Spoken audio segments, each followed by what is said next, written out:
Hello welcome to to some reactions. നമ്മൾ ഇന്ന് review ചെയ്യാൻ പോണത് കൽക്കി AD 2-9 എന്തോ ഒരു 2988 അങ്ങനെന്തോ സംഖ്യ. സിനിമ കണ്ട് 11 മണിക്കാണ് ഷോ കണ്ടത്. ഒരു 3 മണിക്കൂർ 1 മിനിറ്റാണ് സിനിമയുടെ ദൈർഘ്യം വരുന്നത്. അത് കഴിഞ്ഞ് ഇറങ്ങിയിട്ട് ഇപ്പോൾ ഒരു മണിക്കൂർ കഴിഞ്ഞു. എന്നിട്ടാണ് ഞങ്ങളിപ്പോൾ റിവ്യൂ പറയുന്നത്.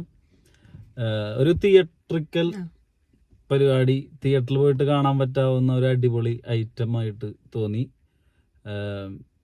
പെർഫോമൻസ് ആണെന്നുണ്ടെങ്കിലും VFX ആണെന്നുണ്ടെങ്കിലും ഒരു ഇന്ത്യൻ സിനിമ എന്നുള്ള ലെവലിൽ ഒരു ഗംഭീര എക്സ്പീരിയൻസ് ആയി തന്ന പോലെ തോന്നി. ഇന്ത്യൻ മാർവൽ സിനിമ കാണുന്ന പോലെ ഉണ്ടായിരുന്നു. ഇന്ത്യൻ കഥ, മിത്തോളജി വെച്ചിട്ടുള്ള ഇപ്പൊ സ്പൈഡർമാനിനൊക്കെ പകരം മഹാഭാരതത്തിലെ ക്യാരക്ടേഴ്സിനെയൊക്കെ വെച്ചിട്ടുള്ള ഒരു പരിപാടി.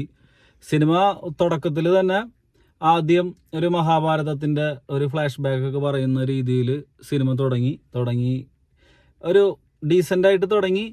പിന്നെ ഇന്റർവെല് വരെ ഒരു സുഖക്കുറവ് ഫീൽ ഉണ്ട്. കാരണം പ്രഭാസിന്റെ കുറച്ച് കോമഡികൾ, പ്രഭാസിന്റെ അഭിനയം എന്നിട്ടാ ആക്ഷൻ സംഭവങ്ങളൊക്കെ ആള് കലക്കുന്നുണ്ടെങ്കിലും ഇതുപോലുള്ള കോമഡി സീനുകളിലൊക്കെ കുറച്ച് ഒരു വളിപ്പ് കുറച്ചൊക്കെ തോന്നിയിരുന്നു. ഫസ്റ്റ് ഹാഫ് എങ്ങനെ 3 മണിക്കൂർ ഇന്റർവെൽ ആയിട്ടില്ല, 1.5 മണിക്കൂർ ഉണ്ടല്ലോ. 1.25 മണിക്കൂറിനടുത്ത് ഒരു 1.5 മണിക്കൂറിന് ശേഷമാണ് നമ്മൾ ഇന്റർവെല് വരുന്നത്. ഇന്റർവെല് വരുന്നത് വരെ നമുക്ക് ഒരു ഇൻട്രോകളും പരിപാടികളും, ഇപ്പൊ പ്രഭാസിന്റെ ഇൻട്രോ ഒക്കെ ഒരു സുഖമില്ലായ്മ ഫീൽ ചെയ്തിരുന്നു. ഒപ്പിക്കൽസ് ഫീൽ ഉണ്ടായിരുന്നു. കഥയിലേക്ക് എത്താൻ അത്ര വേണ്ടി വന്നു. അല്ല, കുറെ സീനുകളൊക്കെ കുറെ നേരം ഫൈറ്റും കാര്യങ്ങളൊക്കെ ഉണ്ടായിരുന്ന പോലെ തോന്നി. പക്ഷെ ഇന്റർവെല്ലിന് ശേഷം സിനിമ ഭയങ്കര എക്സ്പീരിയൻസ് ആയിരുന്നു. ഭയങ്കര രസമായിട്ട് പോയത് അറിഞ്ഞത് പോലും ഇല്ല. പോയ സമയം പോലും അറിഞ്ഞില്ല.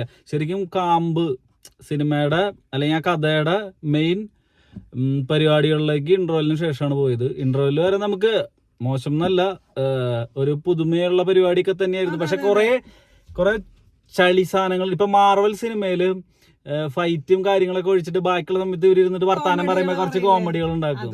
അതായത് ഇംഗ്ലീഷുകാരുടെ കുഞ്ഞു ഫണ്ണുകൾ വെച്ചിട്ട്. പിന്നെ വേറെ സംഭവം ഉണ്ട്.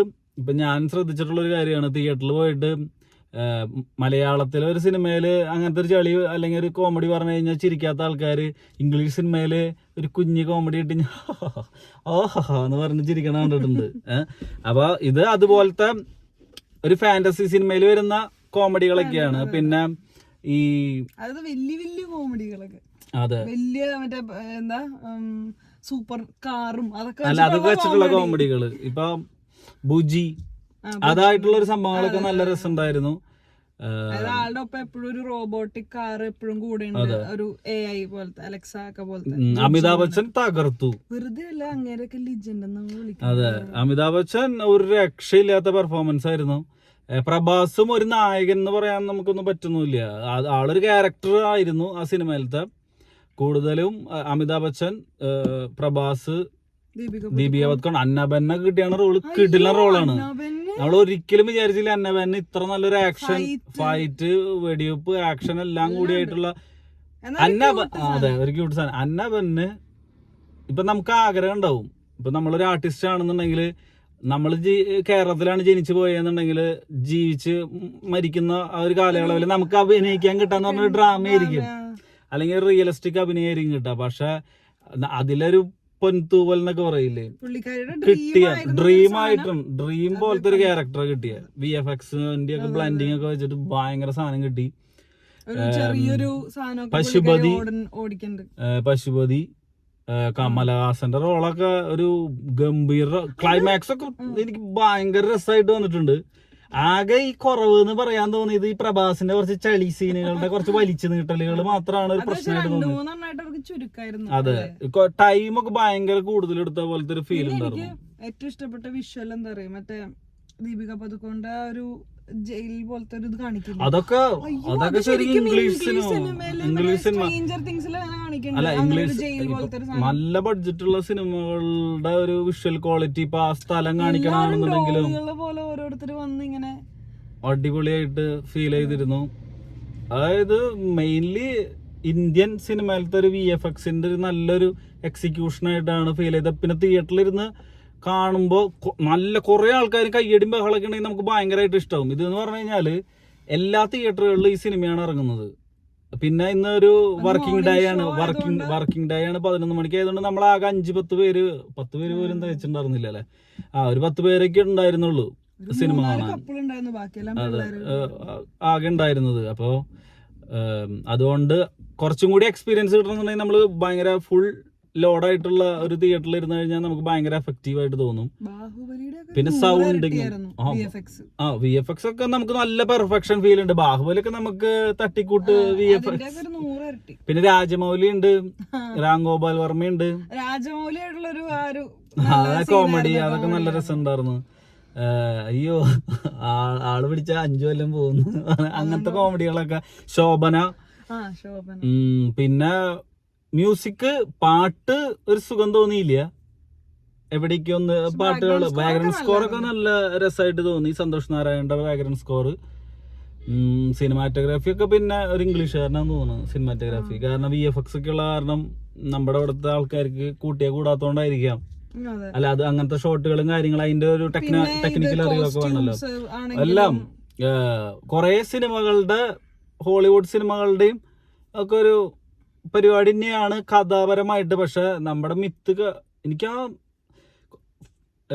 VFX അത്രയും റിയലിസ്റ്റിക് ആയിട്ട് തോന്നിയില്ല എന്നുണ്ടെങ്കിലും കുരുക്ഷേത്ര യുദ്ധത്തിന്റെ ഇടയിലുള്ള സീനുകൾ എനിക്ക് ഭയങ്കര ഇമ്പാക്ട് ഉണ്ടാക്കി അല്ലേ.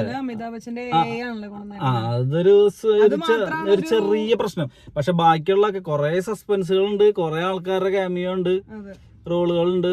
ദുൽഖർ സൽമാൻ കുഴപ്പമില്ലാത്തൊരു റോള്.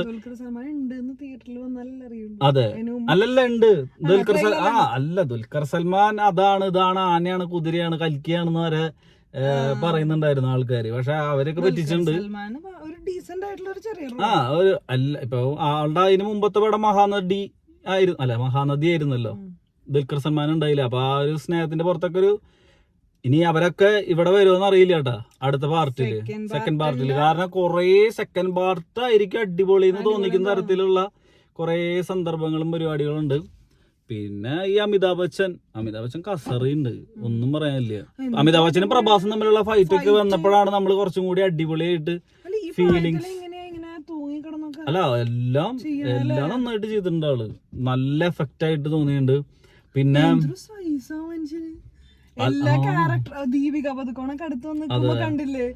അല്ല, ആളെ ഒന്നാമത് ആ സിനിമയിൽ തന്നെ വലിയ ഒരാളായിട്ടാണ് കാണിക്കുന്നത്. അതാണ് ആള് ആ സിനിമയിൽ ഒരു 7 അടി 8 അടി ഹൈറ്റ് ഉള്ള ഒരാളായിട്ടാണ് അശ്വതാത്മാവിനെ കാണിക്കണത്. എനിക്ക് ആ ബ്ലെൻഡ് ഭയങ്കര ഇഷ്ടമായി. ഇപ്പൊ 4 ഇതാണല്ലോ പറയണത്. അവസാനത്താണ് കലിയുഗം എന്ന് പറയണത്. ഈ കലിയുഗത്തില് കലിയാണ് നശിപ്പിക്കാൻ പോണത് ലോകം മുഴുവൻ. അപ്പൊ ഈ കലീനെ ഇത് ചെയ്യാൻ വേണ്ടിട്ട് കൽക്കി അവതാരിക്കുകയാണ്. അതാ ഒരു കോൺസെപ്റ്റ് പിടിച്ചിട്ടാണ് പരിപാടികള് മൊത്തത്തില് പോയത്, എത്തിച്ചിട്ടുണ്ട് സംഭവം. അപ്പൊ നമ്മളെല്ലാരും ഈഗർലി വെയിറ്റിംഗ് എന്നുള്ള രീതിയിലേക്ക് മൂഡിലേക്ക്. എനിക്ക് ഇൻട്രോലിന് ശേഷം എനിക്ക് ഭയങ്കരമായിട്ട് ഇഷ്ടമായി. നല്ലൊരു മൂഡ് ഉണ്ടായിരുന്നു സിനിമ കണ്ടുകൊണ്ടിരിക്കാൻ. അത് പ്രോത്സാഹിപ്പിക്കേണ്ട ഒരു സിനിമ തന്നെയാണ്. പിന്നെ നമ്മുടെ സിനിമയിലത്തെ അല്ല, തിയേറ്ററിൽ കണ്ടില്ലെങ്കിൽ നമുക്ക് ചിലപ്പോ സൗണ്ട് എഫക്ട്സും കാര്യങ്ങളൊന്നും കിട്ടൂല പ്രോപ്പർ. പിന്നെ നമ്മള് ഇങ്ങനത്തെ സിനിമകളൊന്നും പരീക്ഷിക്കുന്നില്ലല്ലോ. പിന്നെ നമ്മുടെ അവിടുത്തെ ഏറ്റവും വലിയ പ്രശ്നം എന്ന് വെച്ച് കഴിഞ്ഞാൽ 600 കോടി ബഡ്ജറ്റ് എന്ന് പറഞ്ഞാൽ 600 കോടി കിട്ടുന്നില്ല. 600 കോടി ബഡ്ജറ്റും ഇതിന്റെ ഉള്ളിൽ ഇറക്കാൻ പറ്റുകയാണെന്നുണ്ടെങ്കിൽ ഈ സിനിമ ഇങ്ങനെയല്ല ഇരിക്കുക, ഇതിന്റെ അപ്പുറത്തിരിക്കും. ഇതെന്ന് പറഞ്ഞു കഴിഞ്ഞാൽ പ്രഭാസിന് 100-150 കോടി രൂപ, ദീപിക പത്കോണിന്, അമിതാഭ് ബച്ചൻ, അങ്ങനെ എല്ലാരും കൊടുത്തു കഴിഞ്ഞിട്ട് 250 കോടി എല്ലാരും കൂടി കൊടുത്ത് കഴിഞ്ഞിട്ട് ആകെ കിട്ടുന്ന പൈസ എന്നായിരിക്കും. അതിൽ നിന്ന് കുറച്ച് പ്രൊഡക്ഷൻ കൺട്രോളർ അല്ലെങ്കിൽ അങ്ങനത്തെ ആൾക്കാരൊക്കെ എന്തെങ്കിലും പാകപ്പഴകൾ വന്നു കഴിഞ്ഞാലും ബഡ്ജറ്റിന്റെ വ്യത്യാസം വരും. അപ്പൊ അതൊക്കെ നോക്കിയിട്ടായിരിക്കും ഇവിടുത്തെ ഒരു സിനിമ വരാം. ഇന്ത്യൻ സിനിമയാണെന്ന് ഒരു അഭിമാനം. എനിക്ക് ഈ സിനിമ കണ്ടോണ്ടിരുന്നപ്പോ ഒരു പ്രൗഡ് മൊമെന്റ് ഫീൽ വന്നിരുന്നു. കാരണം നമ്മള് ഇതിന്റെ റിയാക്ഷൻ ഒക്കെ ചെയ്യും പുറത്തുള്ള ആൾക്കാർ ഉറപ്പായിട്ടും നല്ല രീതിയില്. ഇപ്പൊ മാർവൽ സിനിമയുടെ രീതിയിലേക്ക് എന്ന് പറഞ്ഞു കഴിഞ്ഞാൽ മാർവലിന് ചില സിനിമകളൊക്കെ ഈ ക്വാളിറ്റി നിലവാരത്തിലൊക്കെ വന്നിട്ടുള്ള സിനിമകളൊക്കെ ഉണ്ട്. അല്ലെങ്കിൽ DC സിനിമകളിൽ ഇത് മാർവലിനേക്കാളും കുറച്ചും കൂടി ഇതായിട്ട് തോന്നാറുണ്ട്. ചില സിനിമകളൊക്കെ വലിയ ഒരു പെർഫെക്ഷൻ ഫീൽ ഒന്നും തോന്നാറില്ല. അപ്പോൾ അതൊക്കെ വെച്ച് നോക്കുകയാണെന്നുണ്ടെങ്കിൽ ഇന്ത്യയും നമ്മള് ഒരു നല്ല എല്ലാ പരിപാടിയും വിർച്വൽ പരിപാടികളും എല്ലാം കൂടി കൊണ്ടിട്ടുള്ള ഒരു VFX പരിപാടികളൊക്കെ പിടിച്ചിട്ടുള്ള ഒരു സിനിമയായിട്ട് വന്നിട്ടുണ്ട്. അപ്പോൾ എല്ലാവരും തിയേറ്ററിൽ തന്നെ പോയിട്ട് കാണാം. അപ്പോൾ അടുത്തൊരു റിവ്യൂ വരുന്നത് വരെ ബൈ. അപ്പോൾ ചാനൽ സബ്സ്ക്രൈബ് ചെയ്യാത്തവരുണ്ടെങ്കിൽ ചാനൽ സബ്സ്ക്രൈബ് ചെയ്യുക. പിന്നെ നിങ്ങളുടെ വിലയേറിയ കമന്റ്സ് നിങ്ങളുടെ കമന്റ് ബോക്സിൽ രേഖപ്പെടുത്തുക. എന്നാലേ നമുക്ക് അറിയാൻ പറ്റുള്ളൂ നമ്മുടെ റിവ്യൂ ഒക്കെ എങ്ങനെ പോകുന്നുണ്ട് എന്നുള്ള കാര്യം. സോ അപ്പോൾ ഇനി ഒരു അടുത്ത വീഡിയോ കാണുന്നവരെ ബൈ.